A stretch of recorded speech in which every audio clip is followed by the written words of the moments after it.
istilahnya. Diperlihatkan, tetapi sayang kita menunggu-nunggu foto itu Peggy Setiawan sedang apa. Tidak dijelaskan apa Peggy Setiawan sedang merencanakan pembunuhan, atau sedang melakukan pembunuhan, atau sedang melakukan pemerkosaan, karena pasal itu yang disangkakan. Susno Duaji punya bukti kuat bahwa DPO pembunuhan Vina ternyata Peggy Cianjur. Peggy Setiawan yang ditahan oleh polisi kini menjadi perbincangan publik, terungkap terbukti bukan Peggy yang asli. Susno Duaji memberikan respon keras terkait foto Peggy Setiawan yang diapit oleh dua orang perempuan dan dijadikan sebagai alat bukti dalam kasus Vina Cirebon. Menurut Susno Duaji, foto Peggy Setiawan tersebut dinilai masih lemah untuk dijadikan alat bukti dalam kasus Vina Cirebon. Ex-Kabareskrim Susno Duaji bahkan meyakini bahwa pelaku pembunuhan Vina yang sebenarnya adalah Peggy Cianjur, bukan Peggy yang ditahan saat ini. Hati saya berkata sepertinya yang harus ditangkap itu adalah Peggy Cianjur, bukan Peggy Setiawan. Peggy Setiawan Cianjur terbukti adalah DPO kasus Vina makin kuat. Ada bekas jahitan di telinga. Setelah nyaris terbongkar melalui sederet penelusuran kasus Vina Cirebon yang dilakukan oleh Deddy Mulyadi dengan terbongkar sejumlah kejanggalan. Kini, giliran Widya yang kembali membuka tabir soal sosok Peggy Setiawan Cianjur, yang diduga sebagai DPO asli dan disebut sebagai anak mantan Bupati Cirebon. Dalam sebuah tayangan video di akun TikTok Dagelan Politik 96, Widya menyebut bahwa tanda-tanda bahwa Peggy Setiawan Cianjur anak Cecep Dahlan ada bekas jahitan operasi bekas anting.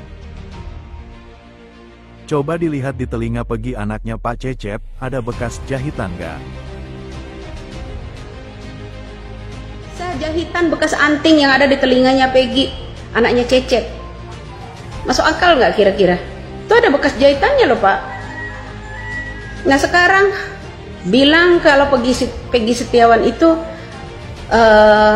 benar-benar pelakunya hanya modal gambar, hanya modal foto. Ini yang nggak masuk akal. Ya Allah, kapanlah Indonesia ini ya butuh pemimpin yang benar-benar hukumnya terbuka. Ini kami ya sebagai rakyat kecil ditindas. 8 orang dipenjarakan, orang kasus senjata sajam ya, senjata tajam dipaksa untuk mengakui kasusnya Vina. Ya kan? Orang mendampingi orang ini karena dungunya anak-anak itu tersebut, ya polosnya anak-anak tersebut itu nggak ngeh siapa yang mendampingi mereka, siapa pengacara mereka, nggak ada yang kenal. Ternyata ada Haryanti, ternyata ada Purwanti, orang-orang yang dari Narkebe juga yang mendampingi Saka pada waktu itu. Nah sekarang Saka dijeblosin lagi ke penjara, ya kan? Ada apa ini hukum? Hoi. Ada apa hukum Indonesia ini? Saka udah memberikan keterangan di situ, ya bla bla bla bla, ya kan? Nah kemudian dia dijebloskan kembali untuk kedua kalinya ini, ya tak? Terus apa kabar dengan Liga Akbar? Bagaimana? Mau masuk lagi ke penjara untuk kedua kali? Agar mereka nggak bisa buka mulut. Terus yang tujuh bagaimana? Nah, sekarang bebas, yo. Kira-kira di Indonesia masih adakah nggak sih orang yang membela untuk rakyat kecil yang model begini? Atau aparatur negara sebagian kalau ya yang benar-benar ya membela rakyat ini bisa nggak sih bersuara menolong orang-orang kecil ini ya? Kenapa orang-orang kecil yang tertindas terus? Ya, untuk kedua kalinya loh Saka ini ya dipenjarakan, dijebloskan karena kemarin ada wawancara ya seorang Saka ya mengangkat kejujurannya itu, kemudian dijebloskan kembali untuk kedua kalinya. Nah sebelumnya, sederet kejanggalan pengakuan Peggy Setiawan Cianjur, anak Cecep Dahlan juga terbongkar dalam penelusuran yang dilakukan oleh Deddy Mulyadi. Dalam tayangan kanal YouTube-nya, Dedi Mulyadi atau yang kerap disapa Kang Dedi Mulyadi, KDM, langsung menyambangi kediaman Peggy di Cianjur. Dalam perbincangan KDM terungkaplah bahwa Peggy Setiawan Cianjur merupakan putra pertama dari pasangan Cecep dan Elis yang lahir dan besar di Cianjur. Bahkan Peggy kala itu mengaku belum pernah ke Cirebon, tempat di mana kedua korban tewas. Nah, sebuah kejanggalan pun terkuak kala KDM meminta Peggy menunjukkan semua dokumen yang dipunya mulai dari akta kelahiran hingga ijazah sekolah. Saat dilihat pada akta kelahiran tertulis Peggy seorang perempuan, bukan laki-laki. Namun keluarga Peggy beralasan bahwa hal tersebut diklaim terjadi karena salah teknis. Sementara untuk ijazah semuanya sama. Hanya saja untuk ijazah SMK, Peggy belum memilikinya lantaran masih memiliki tunggakan di sekolah yang harus dilunasi. Hanya saja untuk ijazah SMK, Peggy belum memilikinya lantaran masih memiliki tunggakan di sekolah yang harus dilunasi. Dulu lulus tahun 2016 dari SMK Al-Hashimiyah jurusan TKJ, Teknik Komputer Jaringan, kata Peggy. Sementara soal geng motor, Peggy mengaku baru bergabung ke Moonraker tahun 2017 karena saat itu yang berstatus pelajar dilarang untuk ikut. Ia tertarik masuk karena menganggap banyak kegiatan positif di Moonraker.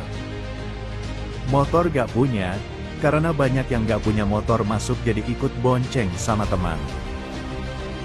Kalau di sini Moonraker banyak kegiatan positif, kalau puasa sering berbagi takjil, gak pernah ada konflik. Gak pernah keluar kota, paling sekitaran Cianjur saja, katanya. Namun setelah berbicara lebih jauh, Dedi Mulyadi dibuat terkejut saat Peggy Setiawan Cianjur membuka jaketnya. Ternyata Peggy Setiawan Cianjur memiliki tato di kedua lengannya, dan gambar tato Peggy Setiawan Cianjur bahkan sampai membuat Dedi Mulyadi terperangah. Hoi, ada apa? Ya, jadi membutuhkan super ekstra pemikiran kalian ya, membuka pola pikir kalian. Otak yang tersumbat kalau udah nyimak yang namanya konten Widya itu bisa encer gitu loh. Ya, kenapa anda itu setelah kenyang pergi begitu aja tinggalin? Udah dapat tumbal yang namanya Peggy Setiawan, itu bukan pelakunya bro. Ya, juga yang 8 orang kalian penjarakan itu kasus sajam. Ya, tahu sajam kan, senjata tajam. Kalau kalian tahu ya, kalau emang peko nggak tahu sajam ya senjata tajam, samurai.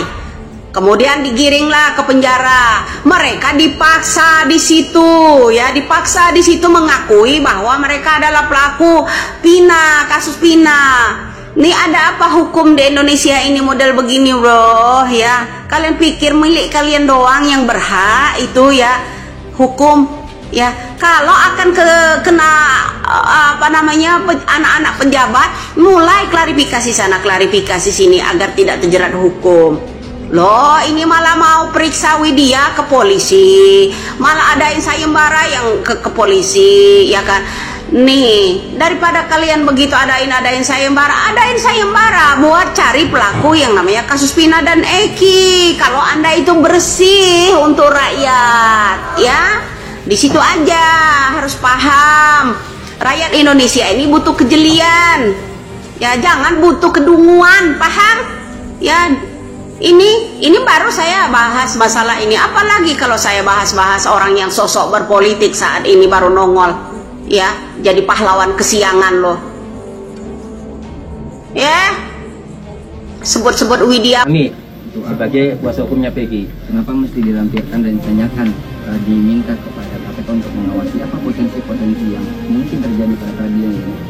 Ya, kami menjaga supaya proses peradilan ini berjalan fair dan hakim memutus seadil-adilnya, agar tidak ada ya misalkan hakim berusaha disuap atau masuk angin misalnya ya, maka dengan diawasi oleh Komisi Pemberantasan Korupsi ini, karena ini kasus sudah menjadi perhatian publik.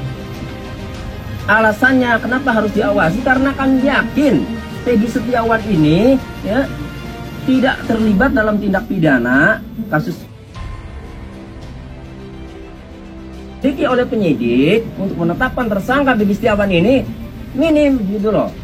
Ya, makanya langsung dilakukan psikologis dan sampai terakhir waktu saya mendampingi Dede Kurniawan diperiksa di Polresta Cirebon oleh penyidik Polda, itu masih mencari alat bukti itu. Kalau mau tahu.